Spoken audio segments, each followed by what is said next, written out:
Hello and welcome along to a brand new episode of Writer's Routine. This week we're chatting to Pascal Engman.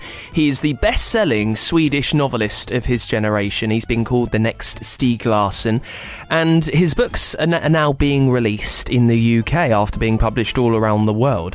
We talk about the pressure that his writing year puts on him, also how often things change from the original blueprint that he sets out, and how he deals with time away from the writing. How good is he at switching off and being with the family? When I wrote my 3 first books, I was totally absorbed by them. I couldn't think about anything else while I was writing them or before I was writing them. And yeah, as you said, for the whole days when I was writing them. And I asked an older colleague of mine, Jan Guillou, a very famous Swedish writer, about this. And he said that you're gonna learn how to distract yourself from storytelling, because when I was watching a film, I couldn't enjoy the film. I was just thinking about the storyline or the plot or the characters or how did they do this, and the same when I was reading a book. But now it comes pretty natural for me, just working those 4 or 5 hours writing, and then I don't think about the novel at all until next morning. And there is more with Pascal Engman in this week's Writer's Routine.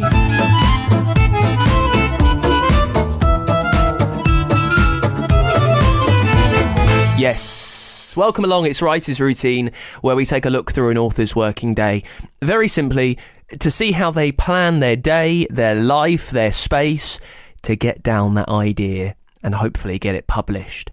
My name's Dan Simpson. Thank you so much for being there. Thank you for listening, for following, for sharing, downloading, however you found us. I really appreciate your company today. We are with Pascal Engman. I'm very excited for you to hear this week's chat.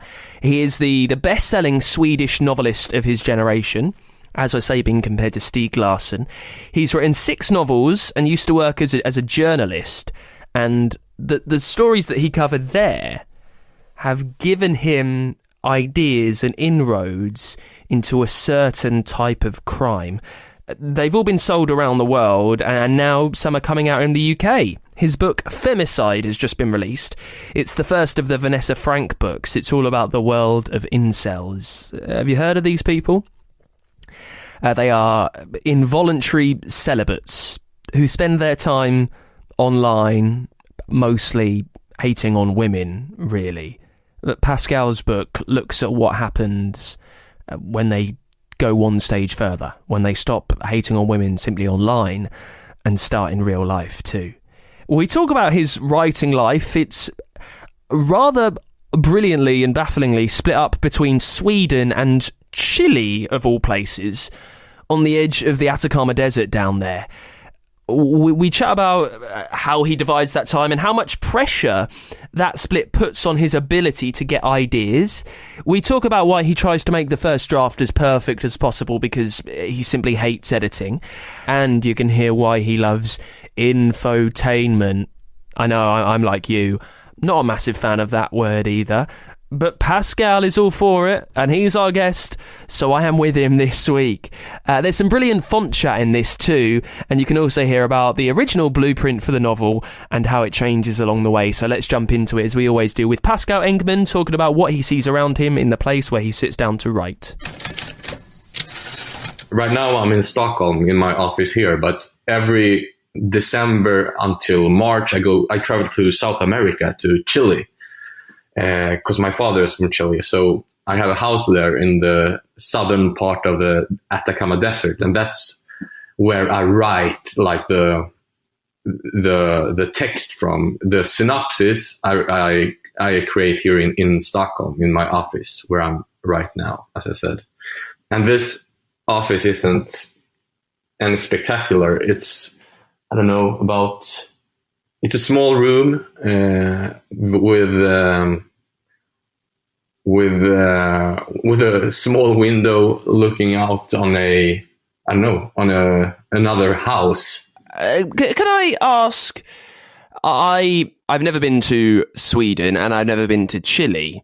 They seem, and you know, your family are from kind of both places, so it might be a touch easier for you. But is that like quite a big culture change to spend 3 months of your year, I mean, escaping quite a cold Swedish winter, I would imagine, to go to the desert in Chile.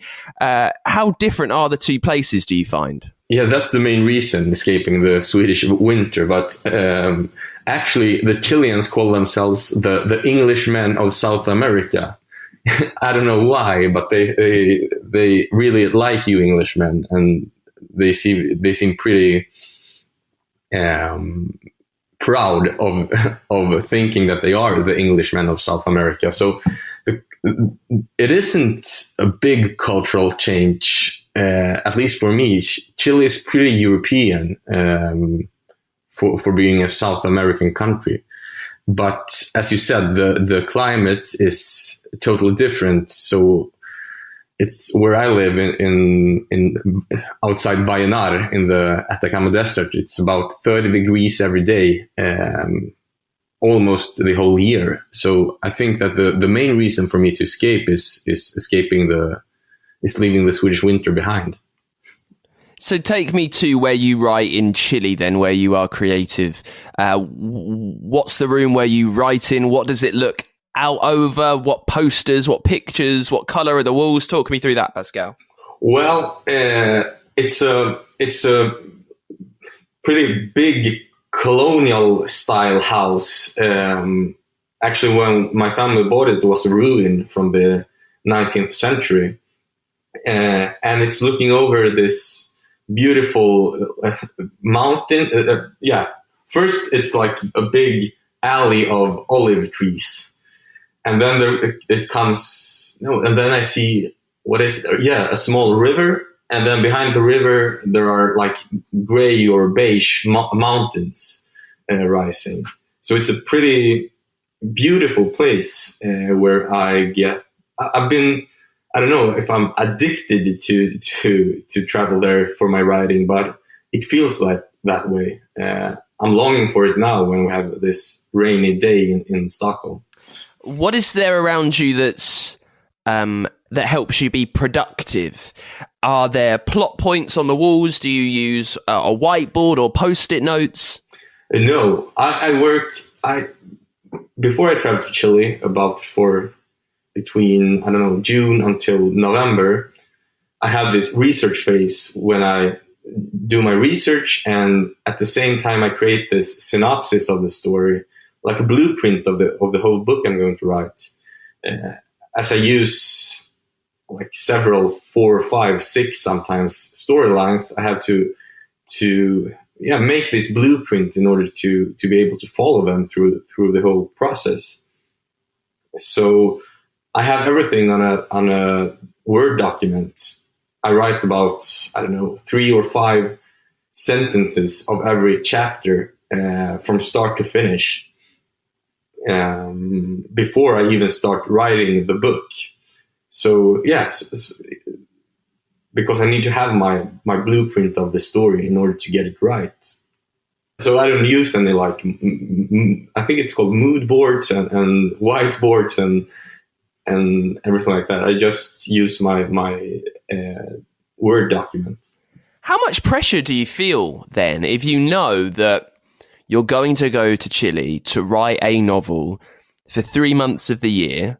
I imagine that you're under contract, so you've got publishers who are expecting this novel from you. How much pressure do you feel that you need to get everything right so you can travel there and then crack out the book in 3 months?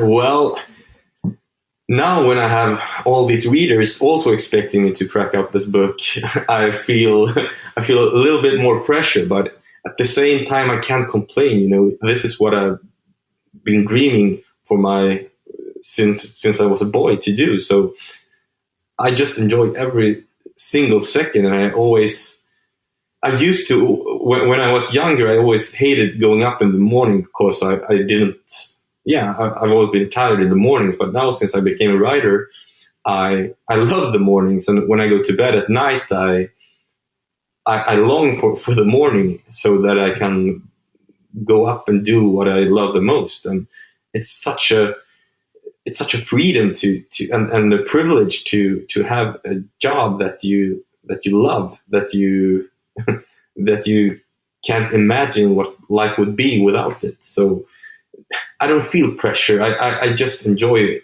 Like, it may sound like a cliche or something, but I really enjoy every second of this process, except for the editing phase when I've finished the book and have to go through it like 50 times. But except from that, I love every second. And that's my honest answer. Well, you've started to talk about your morning and how you're excited to get up to do your work. So talk me through your day then, Pascal. The show is Writer's Routine. Run me through a day when you're in Chile, writing your book. Take me through the whole thing. When you wake up, when you go to bed, leave no stone unturned. How does it look? Yeah, perfect. Well, I get up about 7 o'clock, and then I put on some coffee and make me this sandwich, which I always eat in Chile. It's a regular toast with cheese and ham, and then I take my breakfast and go into the desk from where I write, with this view over the Olive Valley, and then I read some papers while eating my breakfast. I read Dagens Nyheter, which is a Swedish newspaper, and then I read 2 tabloids. And then I finish my breakfast around 8 o'clock, and then I start writing. And I write about, 5 pages every day, between 5 and 10 pages. And I write until, 1 o'clock when I'm in Chile. And then I have lunch with Linnea, my fiance. And then about 3 o'clock, at least before we had Benjamin, our son, we go to the city and we go to the gym, or we take a walk or something. And then I go to bed around, 10 o'clock, 11 o'clock when I'm in Chile. And then I repeat it. I do this even when I'm in Sweden, not writing, because I try to write every day, at least something, because the main reason is because I love writing and love putting my thoughts down on a piece of paper. But it's also like a way of keeping my writing skills on when I'm not writing a book. What type of things sorry, Pascal, what type of things are you writing every day? If those 3 months in the winter are your novel time, what else are you writing just to keep the muscles going? Well, I train on being creative. I write like ideas for different stories, for TV series. I create characters. I used to have a blog on Sweden's biggest tabloid, Aftonbladet. I just write, and but mostly these days it's about, I write future stories or synopsises or TV series ideas, because it amuses me and it's a way of, keeping my creativity alive. I'm fascinated by, so you're a full-time writer now, right? You were a journalist, and but now writing is what, being a novelist, that's what you do all year. Yeah, exactly. So in, say, the middle of summer, what's your life like then, and how, again, I'll come back to that word pressure, when you're not, in the throes of writing your novel, how do you feel in, say, the middle of June, when you're just kind of working on your blueprint? How strict are you with timings then, and how thoroughly do you make yourself work, knowing that, it's another 5 months before I actually need to properly get down to it? Well, maybe that's weird, because that's when I feel the pressure, because I know that the writing process, when I'm chill writing, isn't the problem. The problem is coming up with all these ideas and this story. So you're right. Maybe I feel a lot more pressure during the summer when I don't have this synopsis ready. I usually, what did I do this summer? this spring, after going to Chile, I came back to Sweden, and I was here for, I don't know, a month or two. And then we traveled to Spain, to the Canary Islands, to Fuerteventura, for two reasons: to finish the editing of my latest novel, and to start writing the synopsis of the new one. So, well, I write every day, except for my girlfriend's birthday and for Christmas. And I don't know if I feel pressure, but I feel a little bit stressed during the summer, because, you know, I don't have every stage of my story finished, and there's a lot of loose ends in it, and that makes me, I don't know, uncomfortable. Or, as you said, I feel some pressure. Yeah, I really do. When you are writing your novel and you're getting you say 5 or so pages down in the kind of morning to early afternoon, how perfect does that first draft need to be? Are you just getting down any words just to make sure you're writing, or are you trying to make each word the best one that it can be to make your editing job a little easier? I try to make it as perfect as possible, because, as I said, I hate editing it.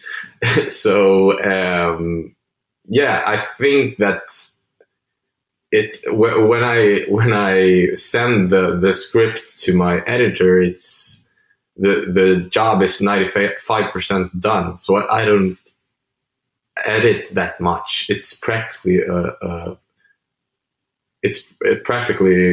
what you say, like ready for the bookstore, actually. And that I'm able to do that because of my very thorough synopsis job before, because I don't leave any loose ends, except for my latest novel, which will be published here in Sweden in next week, where I rewrote the end, the last 100 pages or so, for, I don't remember, I think it was 3 or 4 or 5 times, which was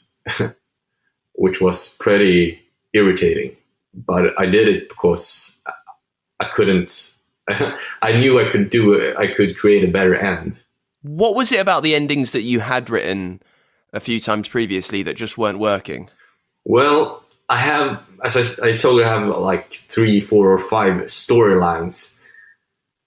And I think in my first 2 novels, I weren't able to really, really connect them, because I think that you get around 20% better as a writer for every book you write, at least your, 10 first years. And with this new novel, X, it's called, I felt that I had more skills than I ever did before. And that I was just being lazy, just not to, use those skills to my full extent. So, and I really needed them to connect these threads in a more, in a more intelligent way. So I used, 1 or 2 months just to create that perfect ending, which I hopefully think that I succeeded with. Well, let's just very quickly talk about that moment then. Although that book is not the one we're here to probably discuss, because it might not be published in the UK for a little while. When you had finally written that ending, what was it about it that made you feel, after so many attempts, that it's clicked and this is the right one? Good question. No, it's a really good question. But I think that my answer will be that interesting, because when you're in that process, when you've rewritten 100 pages 3 times or 4 times, you're like in a fever, you can't even see this, you don't even know what the book is about anymore. But I think that I was able to connect one storyline from a previous book into this new book, with a very, very popular character dying, actually, um, which elevated the text and the whole storyline, not in just this book, but also in the long run for this series. So I don't know, I just felt, wow, I finally did it. And it was, I don't know if I just know I felt a lot of relief, actually. Because the thing is that when you start writing, when I wrote my debut novel or the second one, you have all this time because no one cares about what you're writing. But now my novels are published in 20 countries or something. So I also have to do a lot of, PR work and everything surrounding being a author. And I love that. I love my job and it's a necessary part of it, but I can't ignore the fact that it also takes time from my writing. So I think I just felt relieved, actually. And I think my girlfriend was even more relieved than I was, because I think she was going to leave me if I didn't stop writing on that damn book. When I wrote my 3 first books, I was totally absorbed by them. I couldn't think about anything else while I was writing them or before I was writing them. And yeah, as you said, for the whole days when I was writing them.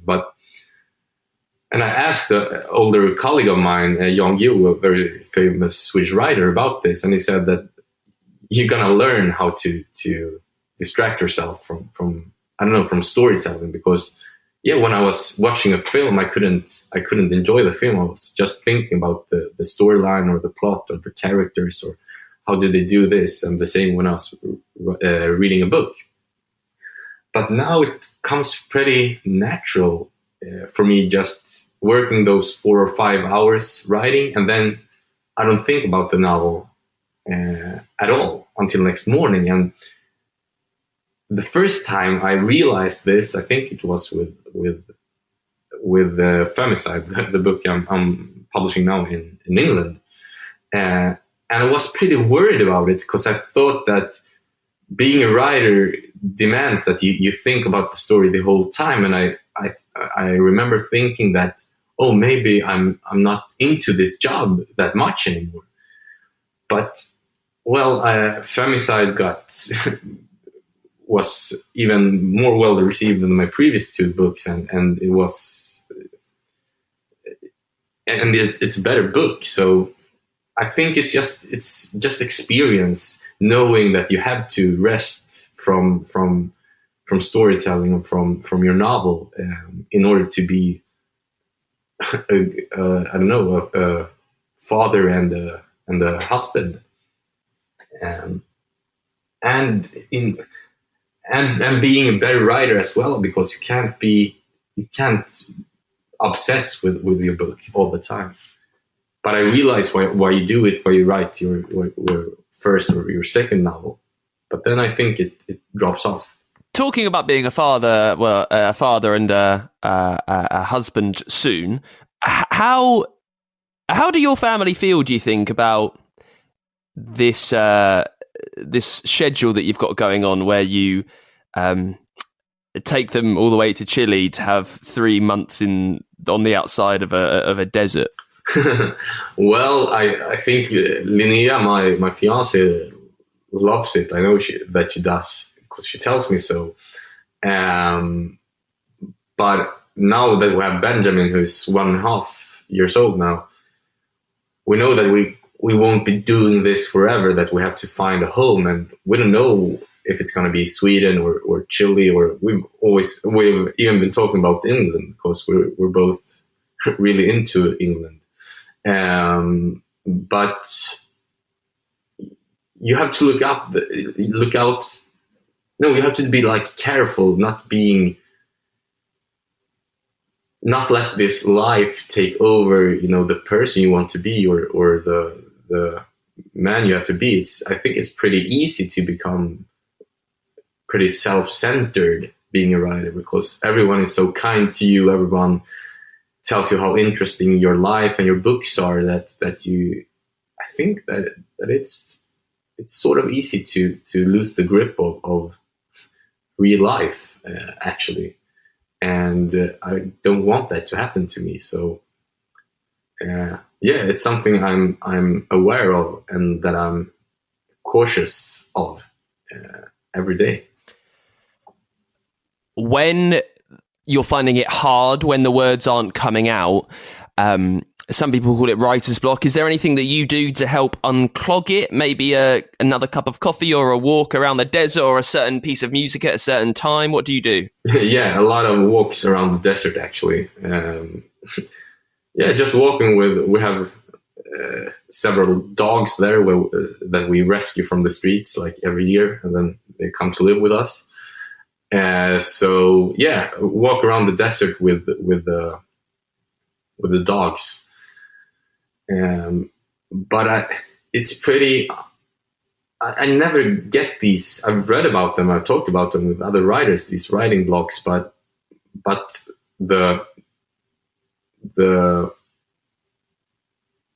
best thing about having this like very detailed synopsis is that when you when you start to write, you always know what you're going to write about. You always know what the chapter is going to be about. So I never get these blocks, except for when I've cheated a little bit and left something open, which I did with the finish of my last novel, which I was talking about, and that's maybe why I had this pretty big block with the ending. Now we get quite nerdy, I would say, on the show. We're very keen to talk about not just where you write, but also what you're writing on. So, what are you writing on? What software do you use? And most importantly, Pascal, what font, what typeface are you using? Yeah, you are pretty nerdy. Well, I write on a MacBook Pro, which I bought, I think, 2 years ago, and now it's.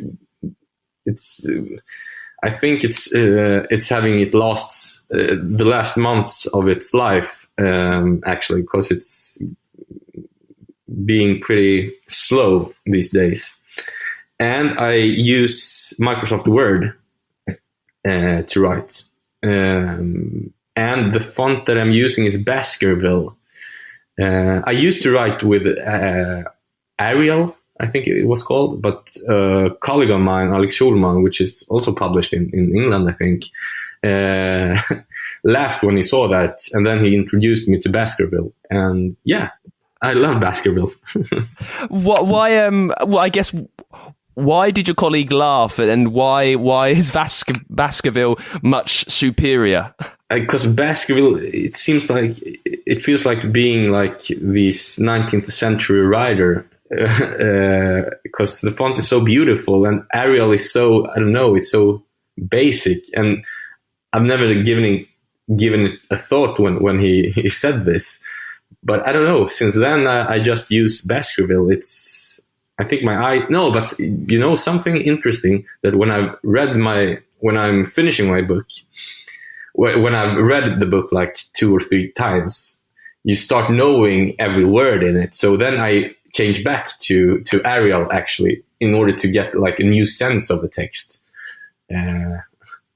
I've never thought about that until now, but I do that in order to like update the text in some way. But I always start writing in Baskerville, and then as the process goes on and I'm editing it, I change to Arial, and then back to Baskerville. Then when I send it to my editors. That's it's not the first time I've heard something like that. A few authors will edit in a different font because it kind of makes the words feel fresh and gives them a new perspective. So you're not alone there, Pascal, I think. Oh, great to hear. Yeah.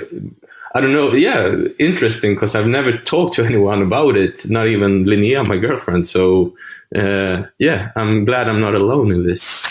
We'll be back with more from Pascal in just a sec. Just popping up as normal to say if you're enjoying the show, I'd love you to support us. I'd love for you to support the show on Patreon. Doesn't require a lot, believe me, and I know times are incredibly tight and everything is going up, but this stays the same, and hopefully the quality of the show stays the same too. Whatever you can spare, I assure you, goes an extraordinarily long way. It just helps us tick over. It helps us keep bringing you these chats with the best authors around as often as possible. And I am trying to do it as often as possible. We're more or less every week now, and we'll see what can happen with that in the new year. If you'd like to see this carry on, if you've learned any tips along the way that it's just maybe tweaked, maybe helped the way that you plan your day, if you've enjoyed these writing tips, then do support us. For that, you get merch, there is bonus content, there is even a way for your book to sponsor this show. If you've written something, if you'd like to get it out there, if you'd like to give it the praise and the plugging that it deserves, and I'm sure that it does, you can make that happen by helping us out. Become a backer and support us at patreon.com/writersroutine.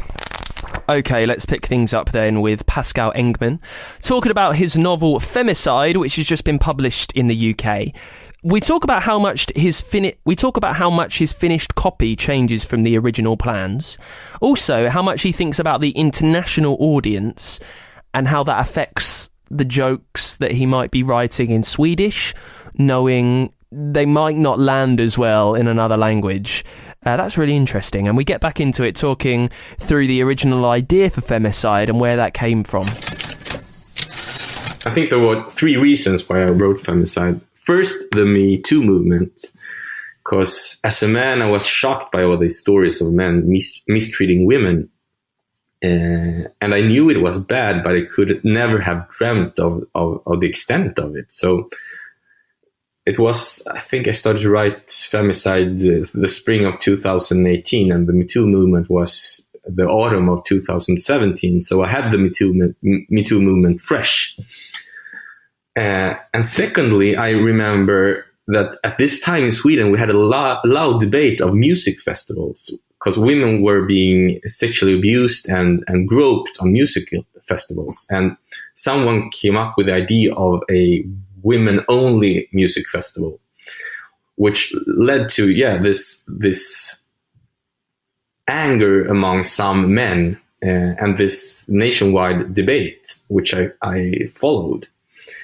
But the third, and I think most important reason, was that I, in the spring of 2018, was finishing my previous novel, Land of Fire, and I saw this article about the terror attack, a man in a white van that had hit and killed, I think, 10 people in Toronto.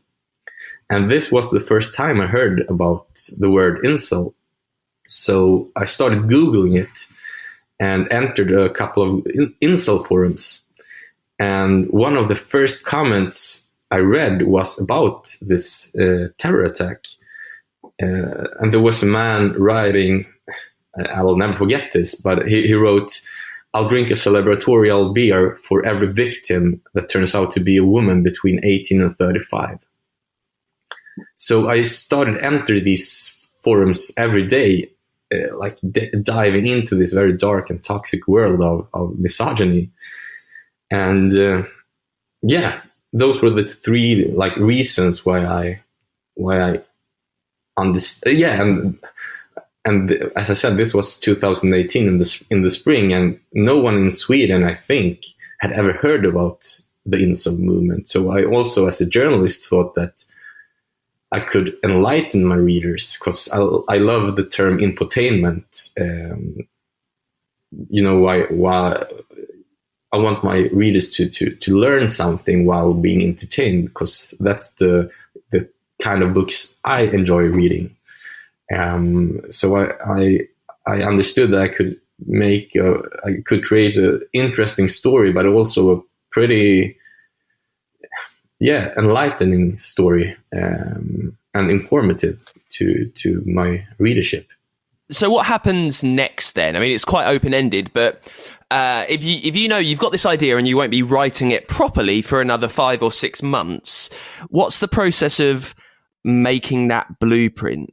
Where do you start? Because you'll need to know pretty much everything that happens, beginning, middle, and end, and you're writing a couple of lines about each chapter. What are you doing to get to know this story before you start that first sentence of chapter 1 in the blueprint? Well, I create the characters, and Femicide is the second novel about Vanessa Frank, my protagonist.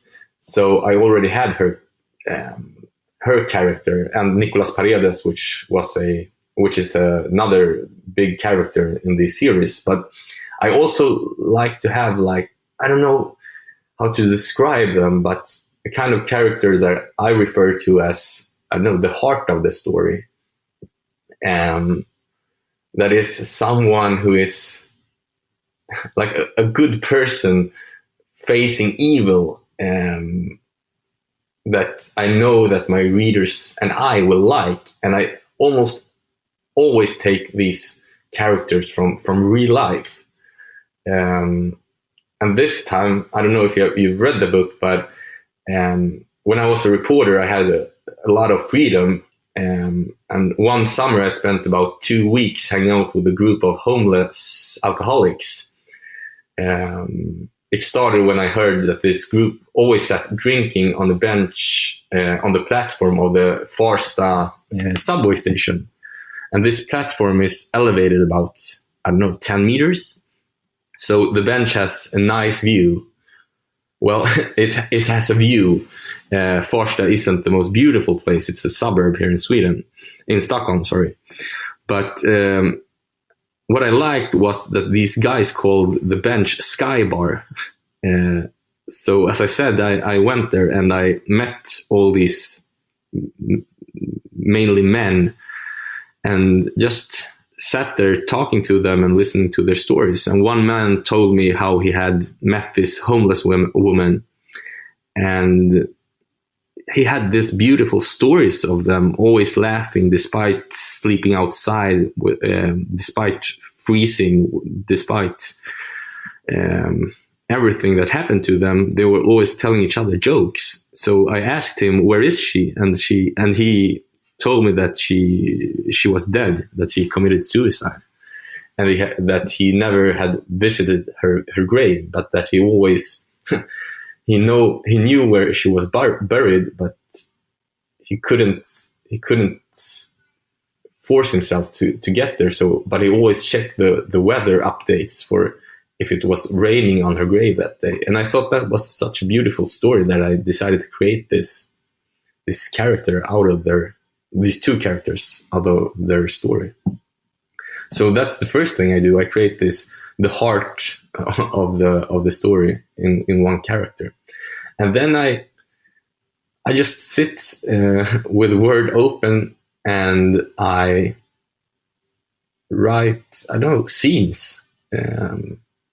As I said, 4 or 5 sentences of every chapter in every storyline in order to create the story.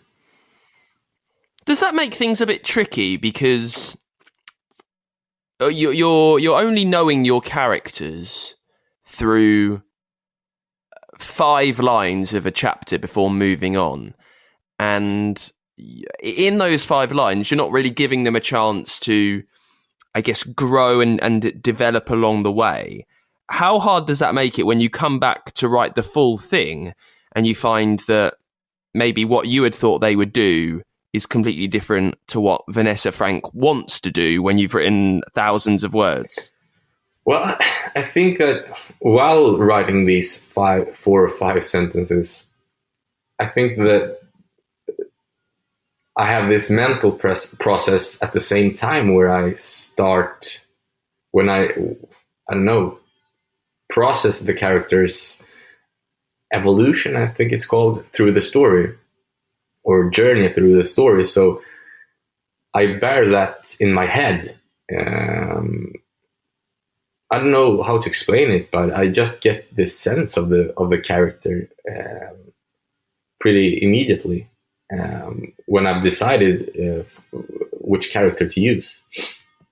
So it comes pretty naturally, actually. I just need this guideline in order to remember what I was thinking while writing these 4 or 5 sentences. And then when I'm sitting in Chile writing the story, it just comes back to me. How often does it change when you are writing in Chile a few months after maybe getting a scene down in your blueprint? How often do the characters want to pull you in a different direction? Well, it happens it happens a lot, but I also know that if I change one tiny thing in this blueprint, the risk is that the whole house that is my story falls down or isn't logical anymore. So if I want to make a change, I really consider it a lot before, because there are so many aspects and perspectives that if I change the situation or a scene for one character, I have to change a lot of scenes for the other characters later in the story. So I improvise a bit, but not that much, because I know that the risk is that I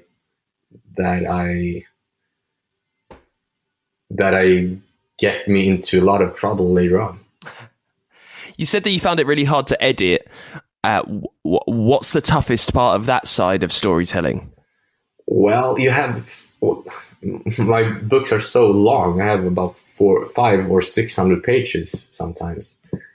And you have to control and know every aspect, every sentence in this novel. It's such a mass of text that I sometimes can feel a bit dizzy when I'm editing. That I have to know every aspect, every word in this story in order to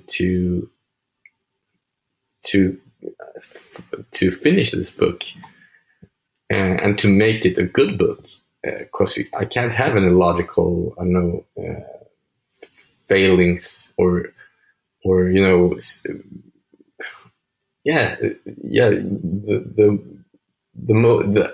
the part that frightens me the most is that some readers gonna say that, oh, he did this here, but this person was dead, or logical. I don't know. Do you have any word for it that I can use? Logical. Yeah, I know. I know what you mean. Yeah. No, I think. Yeah, but help me out with the word, because no, I can't. The word's not coming to me either, so don't worry about it. It's not a language barrier. It's just I can't place it. But no, I understand what you mean.